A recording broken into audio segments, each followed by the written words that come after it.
গত ২ তারিখে সাভার থানায় একটা 999-এ একটা কল আসে যে মেহেদী হাসান নামক এক ব্যক্তি, তার বাড়ি হলো বাগেরহাটে।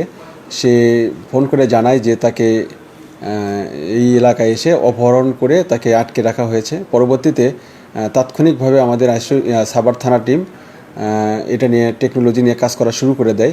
কাজ করার এক পর্যায়ে গতকাল বিকেলের দিকে ওই মেহেদী হাসান, যে পরিকল্পনার একজন পরিদর্শক, বাগেরহাট বাড়ি, তাকে উদ্ধার করা হয়। উদ্ধার করার পরে জানা যায় যে মোহনা নামে একটা মেয়ে আছে, সে এবং আরও কয়েকজন তার সাথে আছে, কয়েকজন পুরুষ।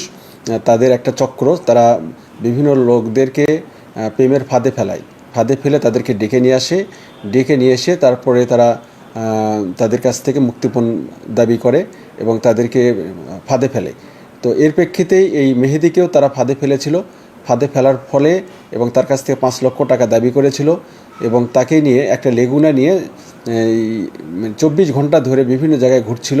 পরবর্তীতে এই যে সাভারের যে মিনি চিড়িয়াখানা আছে, সেখান থেকে এই 4 জনকে আমরা গ্রেপ্তার করতে সক্ষম হই, সাভার থানা পুলিশ। এবং ওই মেয়েটাও, মোহনা, সেও এর মধ্যে গ্রেপ্তার রয়েছে। তারা প্রাথমিকভাবে স্বীকার করেছে যে এর সাথে তারা জড়িত। তাদেরকে বিজ্ঞ আদালতে সোপর্দ করা হয়েছে এবং তাদের বিরুদ্ধে এই যে হানি ট্র্যাপের যে প্রতারণার চক্রের মধ্যে আছে, তাদের বিরুদ্ধে কঠোর আইনগত ব্যবস্থা নেওয়া হচ্ছে।